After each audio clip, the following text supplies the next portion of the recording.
के गर्न भइहाल्यो नि। हेलो गाइज, तपाईँहरूलाई चाहिँ मैले आज एकदम विशेष ठाउँ लिएर जाँदैछु। तपाईँहरूले हेरेर थोरै हेरि सक्नुभयो होला, तपाईँले त्यो अझ पुरा हेर्न नै बाँकी नै छ। तपाईँहरूले भिडियो चाहिँ नछोड्नुहोस्। तपाईँहरूलाई आज मैले यस्तो चिज देखाउँदैछु। सो तपाईँहरू त धेरै जानु भइसक्यो होला। प्रत्येक घरबाट नगएको भनेको सायद घरै छैन कि, हरेक घरबाट गएको नै छ। कुनै बेला एउटा गाउँबाट एकजना गएको हुन्थ्यो क्या विदेश भन्ने चिज, तर अहिले प्रत्येक घरबाट एकजना होइन, ताल पऱ्यो भने पुरै परिवारै विदेश गएको छ। त्यस्तै गरी आज चाहिँ तपाईँहरूलाई म विशेष लाँदैछु। तपाईँहरूले पक्कै गेस गरिसक्नुभयो होला, नि पुरा आश छ र तपाईँहरूले गेस पनि गर्नु भइसक्यो। म आज फाइनल्ली एयरपोर्ट जाँदैछु गाइज। तपाईँहरूलाई म विशेष यहाँका झलकहरू र त्यहाँ विदेश जाँदै गरेका व्यक्तिहरूको हरेक फुटेज लिएर तपाईँहरूलाई चाहिँ एक देखाउनेछु। तपाईँहरूले चाहिँ पुरा भिडियो हेर्नुहोस्। भिडियो चाहिँ फेरि बिचमै छोड्नुभयो भने तपाईँहरू एकदम सस्पेन्ड रहनुहुनेछ। त्यहाँपछि के भयो होला भनेर तपाईँ आफै कन्फ्युज हुनेछ। त्यही भएर भिडियो पुरा हेर्नुहोस्। यो हो मनोरञ्जन युट्युब ब्लग। म तपाईँहरूकै सहकर्मी सबिन भण्डारी। विशेष गरी चाहिँ यहाँ ट्रकले चाहिँ हल्का बाटो हामीलाई डिस्टर्ब गरेको कारणले चाहिँ हामी हल्का त्यहाँ बाटो अप्ठ्यारो चाहिँ त्यताबाट गयौँ। यो चाहिँ हामी फाइनल्ली एयरपोर्ट पनि आइपुगिसक्यौँ। एयरपोर्ट हेर्नुहोस्, एयरपोर्टको प्रवेशद्वार भनेको यही नै हो एयरपोर्टको। र यहाँबाट चाहिँ अब हामी सरेर जान्छौँ। यहाँबाट चाहिँ हामी सरेर यहाँ फेरि पार्किङ थाहै हुँदैन क्या। जो पहिलोचोटि जानेले पार्किङ थाहा नहुने भएर आज मेरो भाइको के घटना घट्यो भनेर तपाईँहरूले विस्तृत रूपमा हेर्नुहोस्, तपाईँलाई थाहा हुनेछ। बिचराको 1500 रुपियाँ त चार्जै काट्दियो क्या। नर्मली गरेर छोडिदिन्छ है सर भन्थेँ, तर 1500 रुपियाँ काट्दियो। तर एकदम समझ नै छ के गर्नु। पढ्ने व्यक्ति अब त्यत्रो पैसा कहाँबाट ल्याउने, तै पनि चिट काटेर गछ कि स्वागत छ। तपाईँहरूलाई चाहिँ हामीले विभिन्न खालको भिडियोहरू देखायौँ। आज हामी इन्टरनेसनल एयरपोर्टमा आइपुगेको छौँ। आज बहिनी विदेश जाँदैछ, त्यही भएर तपाईँहरूलाई विशेष झलकहरू देखाउँछौँ। यता गाडीहरू आइरह, यता तपाईँहरूलाई विशेष मनोरञ्जन गराउँदैछौँ। हेर्नुहोस्, विदेश जाने मान्छेहरू सबजना विदेश जाने।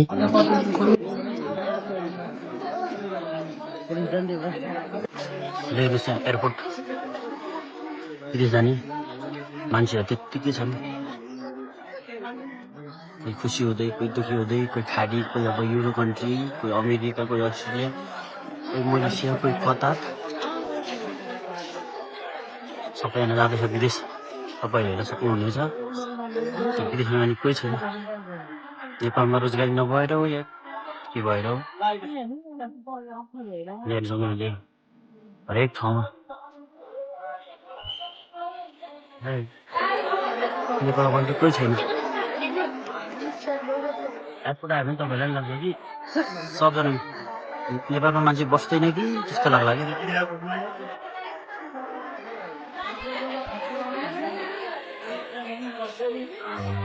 मान्छेको भिड त थियो त्यो।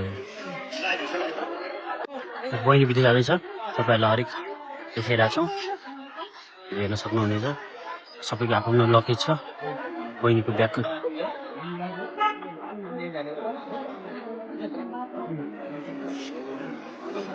बहिनी त यो फेरि जानु लाग्यो भावना थापा इन्टरनेसनल एयरपोर्ट। सानो मम्मीले चाहिँ छोरीलाई पुरै नेपालमा झन्डा लगाइराख। उसले हेर्नुहोस्, हो भावनाले अग्लो भएछ के हो। यति भएपछि त भइहाल्यो नि।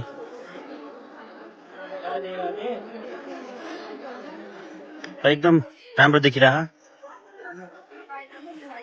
आमाको दुःख चाहिँ नबिर्सिनु, अरू जे गरे नि सम्झिनु। तपाईँहरूलाई मैले हरेक लाइभ देखाएँ मनोरञ्जन युट्युब भ्लगमा। तपाईँलाई विशेष देखिरहेको छु, हेर्न सक्नुहुनेछ। यहाँको विशेष झलकहरू। मान्छेहरू हरेक विदेश गइरहेछन्, कोही छैन नेपाल आउँछु। हिजो जाँदा हरेकको दिन आइरह, तपाईँले हेर्न सक्नुहुनेछ। राज्यले नि विशेष यो कुरामा चाहिँ ध्यान दियोस्। नेपालमै कल कारखाना उद्योगहरू केही खोलोस्, ताकि हरेक युवा युवतीहरू पनि विदेश जानु नपरोस् भन्न चाहन्छु म चाहिँ।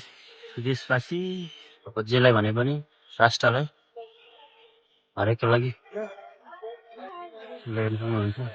त्रिभुवन अन्तर्राष्ट्रिय विमानस्थल दाजुभित्र लान नमिल्ने भएको कारणले हाम्रो बहिनीले चाहिँ झन्डा खोल्दैछ। भाइ यता छ, तपाईँहरूलाई चाहिँ मैले हरेक झलकहरू देखाइरहेको छु, हेर्नुहोस्। तपाईँले विशेष हेरेर चाहिँ मनोरञ्जन गर्नु होला। त्यही बाँध्नु न, चिन्छ नि। यो चाहिँ लगायो हुन्छ नि घाँटीमा, दिएन नि।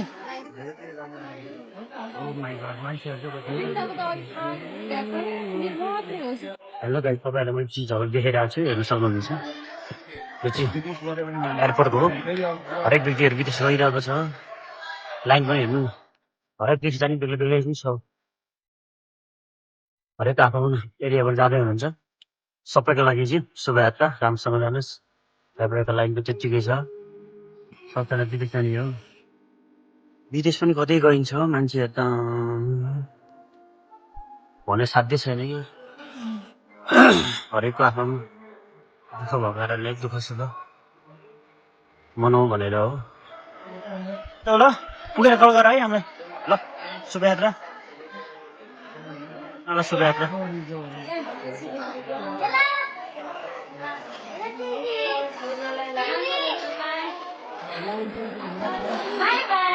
ल हेर्नुहोस्, हाम्रो भावना बहिनी जाँदैछ। म चाहिँ आज दुबईको भन्दा जापानको फ्लाइट चाहिँ बिचरा ब्रिटिस ब्यागसम्म धकेला नसकेर 6 घन्टा जाँदै हुन्छ हाम्रो सहकर्मी मित्र।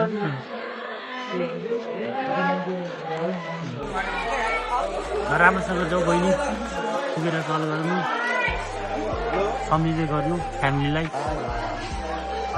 विदेशमा दुःख गर्दै गरेको बाउलाई। अनि केही भन्नु सबैजनाको सपना बोकेर गइरहेको।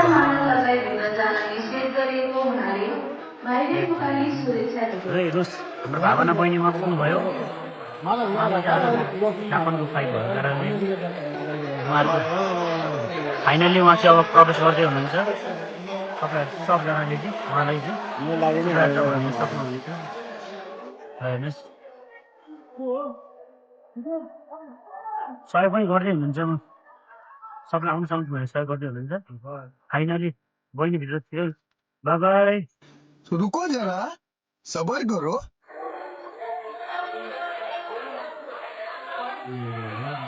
भावना फाइनली भित्र थियो। भावना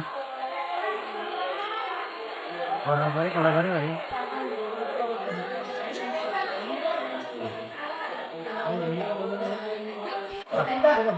फाइनली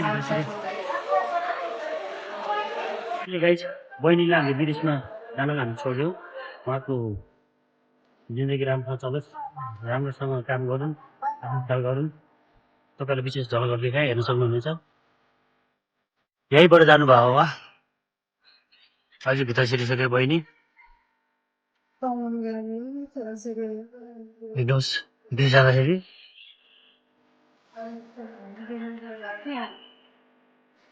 हामी फर्किसक्यौँ बहिनीलाई छोडेर।